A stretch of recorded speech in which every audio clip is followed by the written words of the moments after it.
Deux points de vue principaux sur la question de savoir si les femmes peuvent servir comme anciens dans l'Église.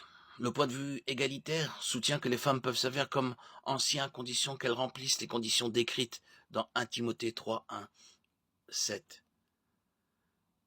Cette parole est certaine. Si quelqu'un aspire à la charge d'évêque, il désire une noble fonction. Il faut donc que l'évêque soit irréprochable, mari d'une seule femme, sobre, modéré, honnête, hospitalier, propre à enseigner, exempt de toute ivrogne, exemple de violence, mais doux, exemple de querelle, exemple d'amour-propre, qui dirige bien sa propre maison et qui tienne ses enfants dans la soumission. Car si quelqu'un ne sait pas diriger sa propre maison, comment prendra-t-il soin de l'Église de Dieu?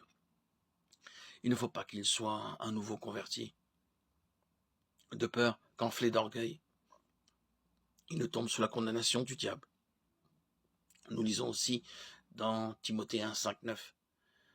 C'est pourquoi je t'ai laissé en Crète afin que tu mettes en ordre ce qui reste à faire et que tu établisses des anciens dans chaque ville comme je t'ai prescrit.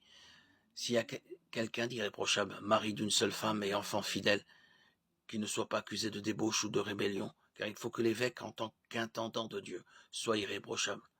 Il ne doit pas être arrogant, ni colérique, ni ivrogne, ni violent, ni avide de gain, mais hospitalier, ami des gens de bien, modéré, juste, saint, élevé, qu'il s'attache à la vraie parole telle qu'elle a été enseignée, afin d'être capable d'instruire selon la saine doctrine et de reprendre ceux qui la contredisent. Le point de vue complémentarisme affirme le contraire et déclare que les femmes ne sont pas autorisées à servir en qualité d'anciens dans l'Église de Jésus-Christ.